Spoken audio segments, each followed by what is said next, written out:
2026, and we're kicking off XOG on the road. We're going to be traveling, guys, traveling. And to do it up on opening weekend, I have decided to do a dumb thing. I will be in Washington on the 13th at Rowdy Audi, Boston on the 14th for the Boston Legacy debut against Gotham, and at BMO for Angel City's game against the Chicago Stars on Sunday.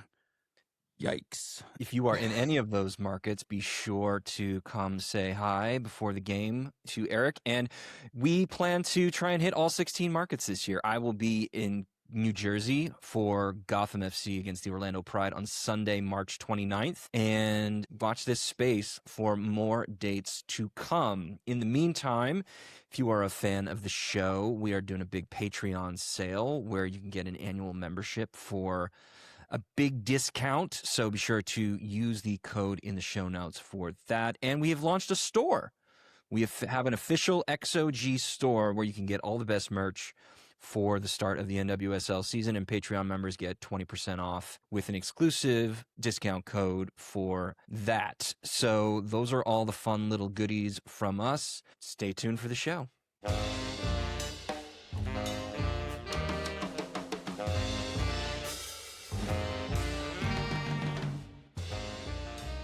Hello, and welcome to Expected Own Goals. If you don't want to go to Fist City, you better detour around my town edition. I am your host, Eric Morgan. And I am Evan Davis. Yes, welcome back to NWSL Season Preview Week, and we are talking about none other than Racing Louisville, a team with definitely the smallest market in the entire league, who finally managed to break their 9th place curse and get to the playoffs last year. But can they repeat? A lot of activity in the offseason, but not necessarily a big name signing, but a lot of interesting pieces to work with. And so we're very excited to have one of our faves, our old buddy, Bekki Morgan of the Butchertown Rundown podcast, back to talk all things Racing Louisville. So enjoy that conversation. You know, my favorite thing about this conversation, by the way, last year it was doom and gloom with Bekki. And this year she has to be at least a little happy with how things are. Yeah. And when you can wring just a little bit of happiness out of Bekki Morgan, boy, you've got gold in your pocket. Yeah.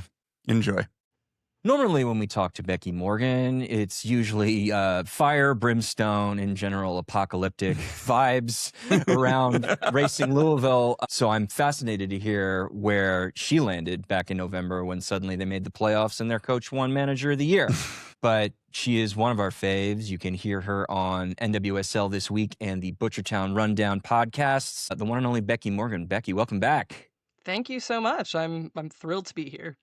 Genuinely thrilled to have you. And it was a year ago where we were asking questions like, is this team going to exist in 2 years? And then 8 months later, they finally broke the 9th place curse. They finished in 7th, and not undeservedly. Were a penalty shootout away from making it to the second round. Mm-hmm. And a couple weeks after that, Bev Yanez is hoisting the Coach of the Year trophy at the NWSL Awards ceremony. So tell us the story of the 2025 Racing Louisville season and how you felt about it. Well, it certainly seemed like it was starting the way I predicted. They did not have a good start. And I think it really speaks to the character of Bev Yanez and the players that after that absolutely abysmal punch in the gut 4-1 loss to the San Diego Wave, they said, we're resetting. We're changing everything. And they managed to catch some momentum and keep it going. And by the time the international break ended and Racing had an absolute bear of a schedule with, I think, 5 or 6 games in a row of all top 5 teams, they went through and got points on almost every single game. And you knew that something really caught there, that they had found their identity for the very first time. I think some of my criticisms were still valid. They did it with about the thinnest roster possible. I think I said in the podcast that everything was going to have to go right for them to do well, and their 3 rookie signings did work out. You know, despite not really being on anybody's radar, or at least I would say Katie O'Kane certainly wasn't, and then she ended up being almost a day one starter. Got a call up to the youth national team for the first time. I mean, their story really is a team that finally said, F it, we're going to get our shit together, and they did. I was surprised, and maybe I should be fire and brimstone in this one in the hopes that that somehow, repeats the magic of last season. Yeah. Everything's horrible, guys. Well, sure. In the world, of course. Well, Yeah. that is true, yeah. Yeah. Do you feel any better about the sort of like long-term sustainability of this team? Does this portend like a Louisville renaissance, or are you worried that last year's kind of a blip? Especially now that Yeah. Bev Yanez has 2 seasons under her belt and Caitlin Milby has had, 2 full off seasons, either as interim or as permanent GM at this point? Yeah, about it, including Yeah. being an interim. Yeah. That's difficult. I think that this season is going to be very telling. They had abysmal attendance compared to other clubs last season. And a big part of that is they just didn't do anything. They did very little to make the stadium experience big in any way. And people in the front office would say, well, it has to be natural. We don't want to do anything to like help create anything or like change the vibes. Like it's all on the fans to basically do everything. And then they went to their first playoff game against the Washington Spirit and saw everything the Washington Spirit team does to hype up the crowd, to like cue chants, and suddenly said, oh, I guess maybe we should start doing that. So there's actually movement to start doing stuff like that this season. They actually hired someone for the game day experience. And so they are at least investing in that way. They started a club called like 502 Crew or something, where if you join it, you always have access to tickets that are only $5. And or to in the standing estopanel end, the supporter section that they want to fill up, and then you get like other perks and benefits, or you have the possibility to get them through drawings and stuff like that. So they're actually like suddenly really amping up their fan engagement. And if this stuff pays off, yeah, there's a road towards sustainability. If it doesn't, then I don't see how the team is sustainable. You can see that every single one of their contracts is a deadline at like 2027, 2028. So I think that shows the potential expiration date if things don't turn around. And if John Neese isn't willing to open the checkbook, which even though they had this incredible run, you're right, they did it with essentially the same 14 players, give or take. And this offseason is really no different. It's a lot of players that have been brought in, but as far as like high profile, potentially real impact signings, that's where the questions come in. So let's walk through both who they've lost and who they've gained. Sure. Janine Sonis has moved on. Ari Borges has moved on. Bethany Boss, formerly Balser, has moved on. In spectacular fashion. Boy, those TikToks will live in infamy. And on the other side, we have Quincy McMahon coming over from San Diego, ready to actually put in a full season of work. Rachel Hill from Bay, Macy Hodge from Angel City, and very intriguing college signing out of Georgetown, Maya Lardner, among many others. Where did they lose the most production in the players who left, and where are they maybe making some of that ground up in the players that have come in? I don't know. I feel like their biggest loss is undoubtedly Janine Sonis. I think she was arguably their best player of the season last year in terms of her impact, her ability to move to the back and be an important player, her leadership. She was just impactful the entire season. So she was a very big loss. I love Ari Borges. I don't think she's as huge a loss. And I think that last season they were able to bring in young players that Bev was able to develop and make extremely impactful. And they are confident that she'll be able to do that again. And you have to remember that racing's strategy for a while was to bring in players that they hoped would make a big splash, make a big impact. And they never really panned out. I mean, even going all the way back to like Nadia Nadim. Yeah. So I think it's a good strategy, honestly, to abandon that and say, you know what, we can be a place that really, really strong talent that isn't getting minutes, like Quincy, like Macy, can come over and maybe get some starting minutes very quickly and really make a home in this team. So I think that it's a smart move, but of course it's a gamble, right? Those players have to pan out. They have to live up to their potential. Yeah, it's a strategy that worked for them more than the other way of chasing big names, big signings. So I'm not displeased. Let's say that. And the other part that seems to be a complete left turn from the way they used to do business, not a single international roster spot is filled on this roster at the moment. Yeah, that's true. I think the abolishing the draft really opened up who they could chase. And, instead of having to say, oh, well, we have to work with only this pool of players, they can chase people that they actually feel fit the culture, fit the team. And I also think that it just, they don't want to pay transfer fees, honestly. So, yeah, they very much feel like a team that, and this was really, I think, the success of Bev Yanez last year. They really feel like a team that had a strong identity and that was defined by their limitations and then playing with inside those limitations. Do you feel like Bev Yanez is uniquely well suited to this situation of being in a sort of hamstrung financial position as a coach? I mean, yeah, she certainly seems to be doing a good job with it. I think that maybe a nicer way to say it is she's very good at making the most with what she has, and that she's able to see those limitations and work within them, exactly like you said. She can see her team for what it truly is and design and maximize their ability. And a large part of that is by really devoting a lot of time to developing the culture and the identity of the team, like you said. I think that pushes them beyond teams that might have broken cultures but more talent.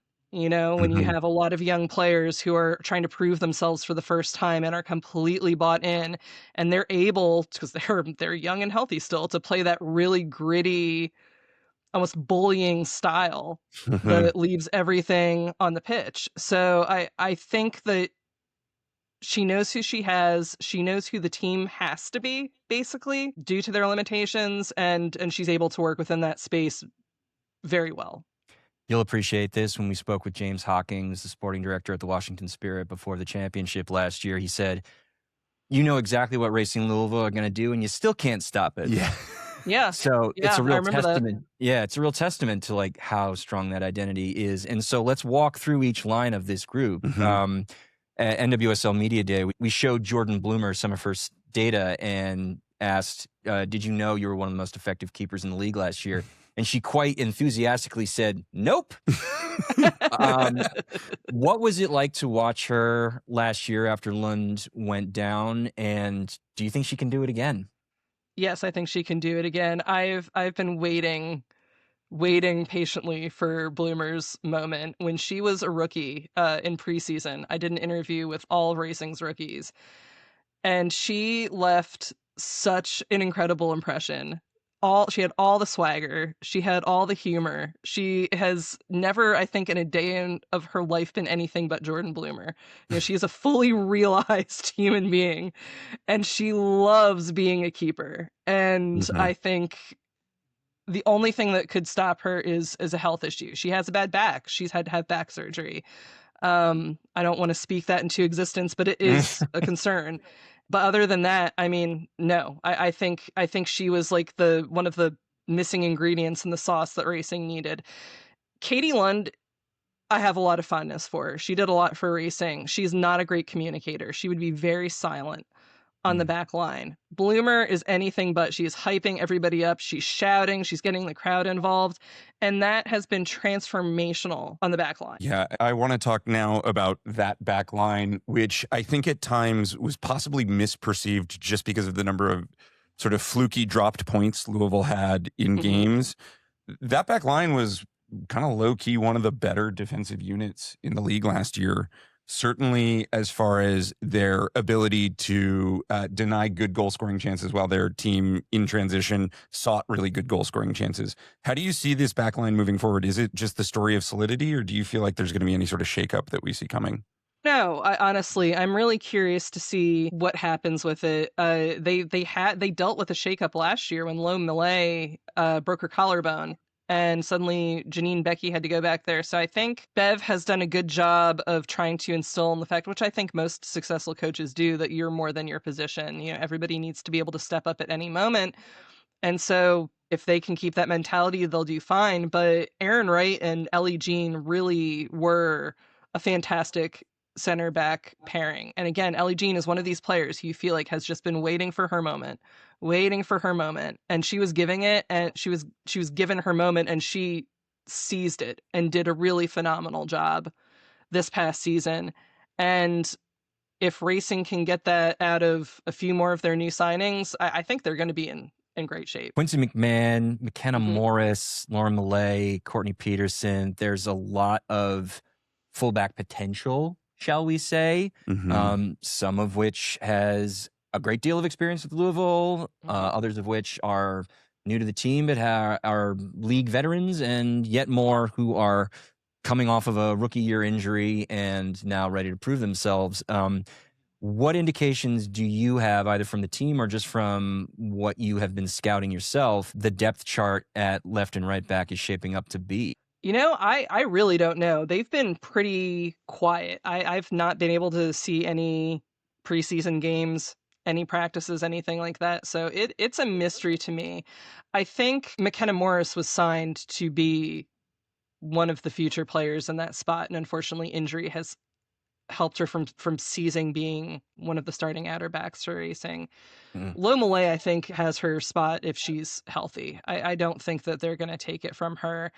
Courtney Peterson last season seemed to fall more into a substitute, like I don't even want to say super sub, but a strong sub, and she can sub in at either center or outer back. So I think that there's going to be a little more movement on the wings, at least on the outside, than there is in the center. I think the center is going to be pretty solidly Aaron Wright and Ellie Jean until someone proves otherwise. Yeah, moving to the midfield, it's Taylor Flint, who I feel like has really come into her own in Louisville and really sets the tone, maybe not just for the midfield, but for the whole team.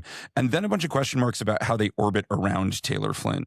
How do you see, with Ari Borges gone, this midfield functioning? And with Savannah DeMello back. Yeah, and with Sav back, yeah. She's not, though. Last I heard that she still does not have a set return date. Okay, So, well, scratch that. Yeah, so No, I mean, that could change very quickly. But I believe that she still is working her way back, but is not fully back. So I would not count Savannah DeMello into the equation yet. And maybe some of that is mind tricks. Maybe she is going to be ready to come back pretty quickly. I don't know, but that's what I've heard. I think Katie O'Kane really, really earned her spot. I think that she plays exactly in the style that Racing wants. She will chase the ball down no matter what. She will hit the ground 50 times. She'll throw other people to the ground 50 times. And she won't stop. She just will not stop. And I think that she is going to take essentially the DeMello / Borges spot as the 8 or the, other point of the double pivot if they play in that style. I suppose moving forward, it would be hard to not talk about the emergence of Kayla Fischer from rough and tumble, get under your skin striker to very effective rough and tumble, get under your skin striker. As much as Katie O'Kane defines this team, it feels like Kayla Fischer was really like the guiding force in sort of setting the tone to create a lot of space for maybe more elegant players around her, but also put in a shift last year. What's your read on the attack this year for Louisville? And especially because Kirsten Wright officially announced her retirement and Bethany Boss is out the door. It seems like it's Fisher's ship to run. Yeah, I think Fischer is going to be a key component, and I think that she really matured over the season as well. She had that really awful moment in Angel City where she had the 3-game suspension for pulling Madison Hammond down, fully deserved. And she came back and did not earn any other harsh yellow cards. I'm not saying she didn't get yellows, but they were pretty soft yellows for the most part. So I think if she's gotten that under control, I mean, she plays wildly. She's flailing, throwing herself and everything. If she can just take that back a hair, but not enough to lose her effectiveness, I mean, she could be absolutely killer for this team. I do think some of the young players might be able to step up. I think that they have a lot of hope for Maya Lardner, who you mentioned earlier. I think that they really want to develop her into their future nine. And, Fischer can also play in the midfield and has played in the midfield, so she has a lot of flexibility there. But I think that Lardner could end up being like the true dedicated nine that racing has been hoping for. We always have a difficult time sorting through college data, obviously, because, Lardner's top line stats look kind of incredible. Mm-hmm. And then you have to take a step back and realize, oh, yeah, she played in the Big East for Georgetown. Yeah. And so there was a lot of soft competition she could run numbers up against in 2025.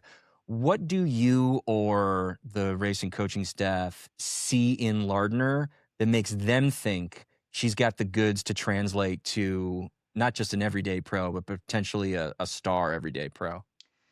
I mean, this is probably a weak answer, but I think it's work ethic and mentality. The first thing that struck everybody about Emma Sears, who is like the emergent racing Louisville star, was that she came in on day one of preseason and beat the speed test for racing. She was the fittest player. She was ready to go, and she never dropped that. And everybody said, oh, okay, this girl's setting the pace.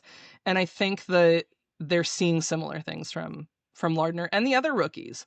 Yeah, Emma Sears had maybe a second consecutive breakout season. Like she was very, like she sort of elevated her game another level. The underlying data suggests maybe there was some real overperformance there. But like, is Emma Sears the focal point in that attack as far as like where the goals are coming from? I think she functions better if she's not entirely the focal point. I mean, we've seen plenty of times last season where, everything had to go through her and teams just collapsed on her and she couldn't get anything done. She's not a two-footed player, so she doesn't have the true dynamism in front of goal that, other players might have if they can shoot with both their left and their right equally well, or at least, somewhat well, have a little bit of a balance there. If they can find another piece, and I mean, Kayla Fischer was good about this because, I mean, she was just like running like a steamroller through people, and then Emma Sears could just, kind of sweep in and then score a nice goal. If they could find another focal point, I think, for the attack, or at least to spread it out a little more, then Sears would be even more effective. So looking at this group of about 9 outfield players that they brought in, plus, a few players that we haven't mentioned yet, whether that's Sarah Weber or Ella Haas or whomever might jump to mind, like who among this roster who we have not focused on in this episode yet, do you feel is got the goods to be impactful this year for Louisville? I think Hodge from Angel City has a lot of potential. I think she showed a lot of potential in Angel City. All my friends that follow Angel City were like, oh no, not her. Like, we really thought that we were going to be able to use her and help build a team up. And instead, Angel City's going for someone like Ari Borges with a little more experience, but she has not, I think, panned out to be an even player, let's say, Ari Borges, where Hodge still could be developed. She could still grow in a lot of ways and really become a core member of the team. And so I think that there's a lot of hope for her to step in. I think Macy Blackburn as a defender, she at Texas Tech, oh my God, there's so many rookies now, I can't even keep them straight, has a good amount of potential as well. Yeah, if nothing else, Hodge will continue the batter you quality. I when I saw that signing, I was like, fits like a glove. Just a perfect match of player persona and team that they are joining. Now let's play a little armchair GM. You have the ability to add one style of player to this Racing Louisville team to help push them on. What position, doesn't have to be a specific player, but what position are you adding to improve this team? I mean, I feel like the answer for all of racing's history has been a true dedicated number 9. I'm actually going to say, this is going to be a really weird answer. I'm going to say a good, solid backup defensive midfielder. I'm all about defensive midfielders. If Taylor Flint goes down, who is going to fill her spot? I mean, I guess one of the center backs could go and step up, but she is so good and so critical for racing, the things really fall apart when she's not on the pitch. So having a really true, solid defensive midfielder backup, someone that could maybe play the 8 and the 6 just, evenly well. And maybe O'Kane could develop into that player. I'm not sure that she's disciplined enough and maybe has the finesse needed that, Taylor Flint has to be the defensive midfielder that works for racing. But honestly, that's my answer. Is Marissa DeGrande not that player? As a 6? Yeah, that's the question, I think. Yeah. I just wonder. I mean, certainly she has gotten a lot less playing time at Louisville than maybe we expected when she came over from Houston. So maybe that answers itself. But I just wonder does she have enough defensive acumen in your mind? And maybe she doesn't. No, I think she has a lot of benefit in the build-up. She often assists the assister.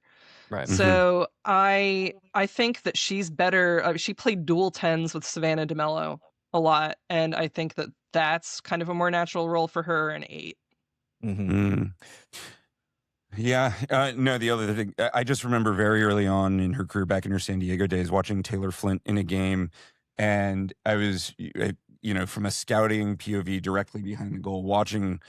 She just always reads the move before the rest of the team. She is just processing the game at a speed that is faster. It was like watching a flock of birds, and she changed directions, and then everyone else changed directions a split second later. And it feels like in Louisville, that's actually really being appreciated. So there's your little Taylor Flint love. Before we get to the question of beyond the loss of Taylor Flint's and the nightmare that would potentially be, if you're Bev Yanez, what is keeping you up at night in advance of this season? What is the nightmare? That's a really good question that I don't have an easy answer for.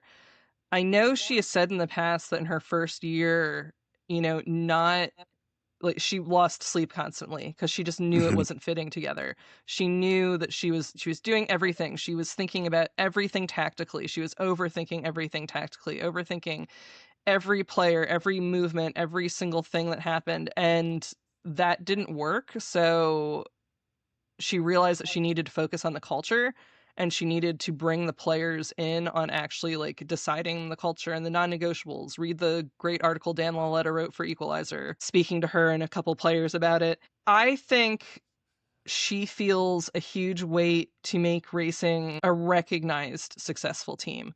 I think that they've proven they have success. I think what bothers her is that she feels pressure, which she shouldn't, because this is a front office issue, to make this to be a team that people want to see play. She feels that she needs to do stuff to fill the stands. She feels that she needs to make this a team that's being talked about so it survives. And I think that should not be on her mind, but knowing her, I can't imagine it is not. I mean, I hope that she can at least take some joy in that she wears the shit out of a pair of Gucci loafers at the very least. Woman's got drip. 7th place last year. The underlying data basically backed up that story, and the American Soccer Analysis projection pegs them for 5th place in 2026. Bekki Morgan, where is Racing Louisville finishing in the table come November? I honestly think 7th or 8th. I don't. They've had a big loss in Sonis. They have a lot of players coming in that have a lot of potential, but I think that they've proven that this is a core of players that want to play for each other and play for each other well. Obviously, that could be sunk with a major critical injury, but I think they have the potential to go even higher if everything works out. But as everything has been working, I think that they're a low-level playoff team, to at worst being a high-level playoff contender that doesn't cross the line. For me, I think, initially I felt like, because the narrative with Louisville for so many years was just like this 9th place sort of running gag. And then last year, because of the nature of the way the games sort of felt. I think that there was this belief that Louisville actually wasn't as good as they were underlying. I don't think that there were like massive over performances on that squad last year. I actually think that the foundation's really solid. I have them 6th. I think that this is a team that has not really lost a ton, has potentially added real value to what they have, and has a consistency in their roster that probably should benefit them in very meaningful ways. I've been high on Louisville for years, and I continue to be smoking what they're selling. So I'm 6th on Louisville. Yeah, it's 6th for me as well. I think 5th place, the model is just falling head over heels for Emma Sears, and why not? But when you think about every line kind of having a critical element to it, from Bloomer to Taylor Flint to Sears up top, this is a funny moment in the NWSL right now. And this roster, I just keep looking at it and I'm like, this is a good group. It's like a good team. It's a good team. It's also like a coherent team. That's the thing. It all seems to fit together. And maybe we're, going through confirmation bias because we like Bev Yanez and we saw the success last year, and that was the narrative that Louisville themselves were kind of pushing. But at the same time, they play the way they say they're going to play, and it got them to 7th place and probably should have gotten them a playoff spot the year before. And a lot of those players are still around, and they hit on their prospects last year. If they hit on a couple of them this year, then why not 6th place? Why not 5th place? So 6th feels really good, especially if like Maya Lardner proves us wrong. Yeah, then it's game over. So I think the sun will come out tomorrow in Louisville, I think. And it's so nice to say that and not feel like you're casting around with blind optimism. So glad everybody is on the same page. Yeah. Also, I think you're exactly right about just like the upper threshold. Maybe the ceiling's maybe not a lot higher than that right now without some additions, but the floor is actually like pretty high. And how nice is it that there is actually a team that we're projecting that doesn't have error bars the size of the city of Los Angeles, or the state of Massachusetts. Which whatever we think about Caitlin Milby or what state she kind of resides in as a GM, that level of sort of like low variance, solid, workman-like success is backed up by reality. And so I'm very excited to once again cheer Big Perp on. You can.